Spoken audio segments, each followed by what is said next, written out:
우리 존경하는 신장식 의원님. PPT 좀 준비해. 네, 유철환 위원장님, 아까 오전에도 두 질의에서도 얘기 나왔었는데요.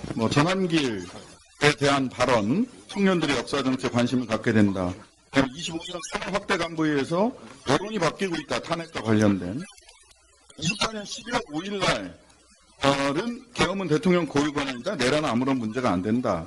이런 취지의 말씀을 하셨느냐라는 질문에 대해서 이런 얘기 한 적 없다. 예, 이런 취지 기억이 안 난다는 말씀. 기억이 안 나요. 예.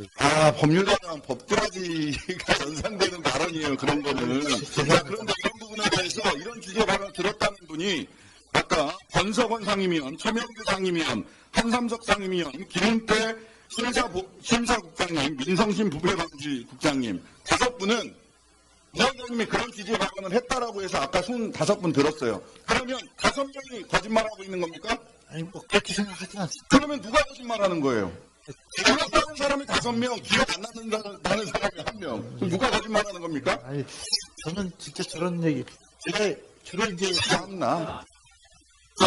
자, 5명 아니면, 잠시만요. 5명 아니면 1명은 위증한 거예요. 그죠? 위증은 누가 5명이 위증을 했는지, 1분이 위증을 하고 있는지, 이거 반드시 밝혀야 됩니다. 왜 무슨 그런 식으로 빠져나가세요. 기억이 나지 않는다, 하지 않았다. 5명을 전부 다 거짓말쟁이로 만드시는 거예요, 지금. 기관장이. 아니, 기관장이 지금 5명을 다 거짓말쟁이로 만드는 그런 선택을 하고 계세요. 참, 답답합니다. 이거 국회 증상법상 우리가 5명을 고발하든지, 1명을 고발하든지, 둘 중에 하나를 선택하는 수밖에 없어요. 그렇지 않습니까? 이런 일을 5명이냐 1명이냐 판단해서 고발할 수 있게 해주십시오.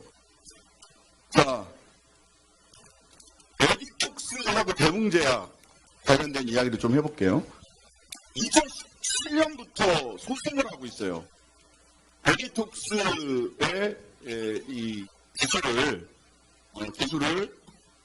대웅제약이 에디톡스 직원을 데리고 가면서 산업기술유출방지법 및 부정경쟁방지법 위반 해가지고 이제 소송이 계속 진행되고 있어요. 2017년부터. 근데 갑자기 24년 2월 달에 대웅제약이 이 소송 중에 권익의 고충민원을 신청을 해요. 보통 고충민원이 신청이 되면 그 다음 거 쭉쭉 넘어가 보세요. 네, 여기 보시면 18일, 23일 연평균 24년에는 23일 만에 처리됐네요. 2019년에 34일 만에 처리됐고. 근데 1년 9개월째 고충민원 홀딩돼 있고요. 여기에 더해서 갑자기 고충민원이 있다가 제도계산 파트로 넘어가서 8개월. 그러면 2년 훨씬 넘는 10년 가까이 되는 기간 동안 그냥 홀딩돼 있습니다. 2년이 넘는 기간 동안. 그런데 이런 기술 분쟁과 관련된 이런 고충민원이 들어오면 어떻게 처리를 하느냐. 법률에 따르면, 권익위법에 따르면 사용자의 권리관계 또는 사인의 사생활에 관한 사항, 그 밖의 관계행정기관 등에 직접 처리하는 것이 타당하고 판단되는 사항인 경우 각하하거나 아니면 행정기관에 이송하도록 돼 있어요. 이송하거나 각하하거나 해야 되는 사안으로 보여요. 어떻게 처리했냐 보니까 이게 보니까 24년 1월 달에 처음 접수된 민원이 아니에요. 23년 9월 달에 이미 고충민원이 접수가 됐었습니다. 접수가 돼서 쭉 보더니 이거는 산업부, 이건 기술과 관련되니까 산업부로 이송해야 되겠다 하고 해서 산업부로 23년 10월 달에 이송을 하고 종결됐어요. 그리고 우리 존경하는 유철환 위원장님이 24년 1월 달에 부임을 하셔요. 그러더니 그럼도 안 지나서 갑자기 이 고충민원이 다시 접수됩니다. 대웅제약에서 직접 접수했느냐? 그것도 아니야. 산업농림환경민원과에서 산업부로 이송보낸 민원 신청서 스탬권을 출력해서 긴급 고충 조사과에 접수해요.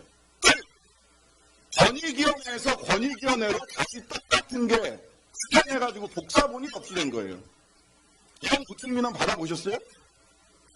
민원 제기자가 접수한 게 아니라 그냥 셀프 접수. 접수를 해요. 그 사건이 다시 부활해, 민원 사건이.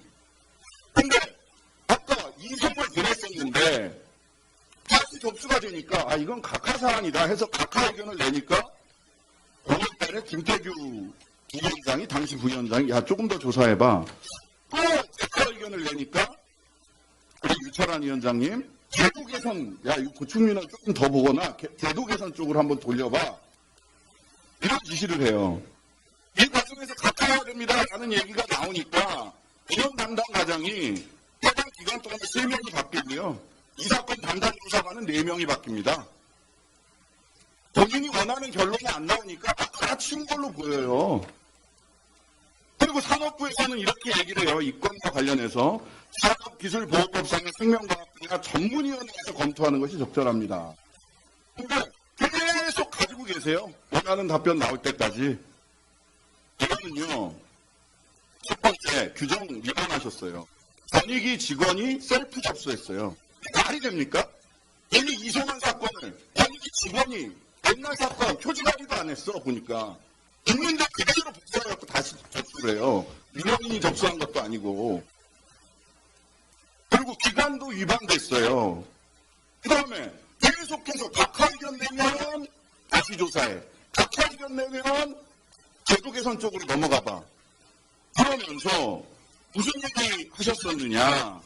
무슨 얘기 하셨었느냐? 내가 이거 그 고충민원 사건 대웅대학 쪽 그쪽 법무법인 쪽 사람 잘 알아서 내가 얘기해봤는데 이거 이렇게 처리하면 우리 계속해서 문제 생길 수 있어.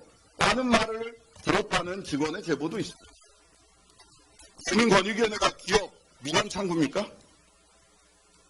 이렇게 해도 되는 거예요? 개인적으로 대웅대학이랑 또는 그 대웅대학의 법무법인이랑 무슨 관계 있는지 저는 묻지 않을 수가 없어요. 그 이전에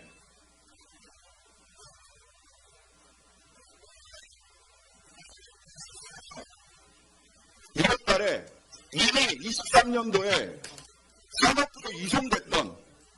산업부로 이송됐던 거 셀프 접수 위원장님이 지시하셨어요? 누가 지시했어요? 전혀 아닙니다. 누가 지시했어요? 모르겠습니다. 조사해보실 거예요? 당연히 조사하고 네, 지금 셀프 접수. 네. 그리고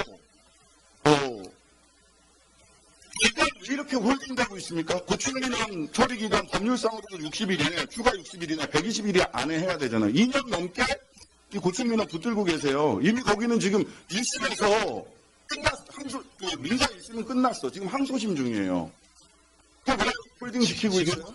홀딩한 그 당사자들이랄까 직원들 그리고 이유 이런 것도 제가 다 보기에는요. 자체 감사를 지금 하겠습니다. 자체 감사로 해결할 수 있는 문제가 아닙니다. 저는 위원회에서 의결해서 감사원 감사를 위원회 명의로 감사원 감사를 의결해야 될 사항으로 보여요. 예, 그것도 저희가 이해되지 않습니다. 아니 그 본인들이 어떻게 검토해? 우리가 검토해야지. 우리가 이걸 내야 되는 문제지. 예. 예. 권익위원회에서 하신다고? 예. 저는 지금 민원 창구, 사적인 민원 창구로 권익위원회를 우리 유철한 위원장님이 사적으로 이용할 수 있는 거 아닌가 하는 의구심이 들어요. 그래서 예. 저희가 그런데다가요, 조금 더 말씀드릴게요. 행정심판, 아까 공익보호 부분도 있지만 행정심판도 보시면 너무 한심합니다. 행정심판 인용률 떨어지는 거 보세요. 6%예요. 행정심판 권익위원회에서 왜 합니까? PPT가 안 나오네요. 지금 추가됐는데.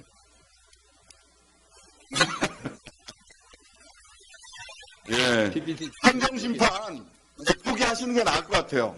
행정심판 뭐 제가 하는 게 없어요. 이런 되는 게. 행신위원장님이 한번 답변 기회 주시면 한번 답변하십시오.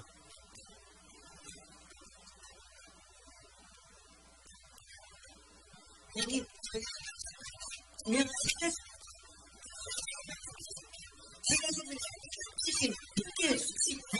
일반 사건에 있는 거는 한 13%. 그런데 보건의료 전문의 문제가 운전장과 관련된 운전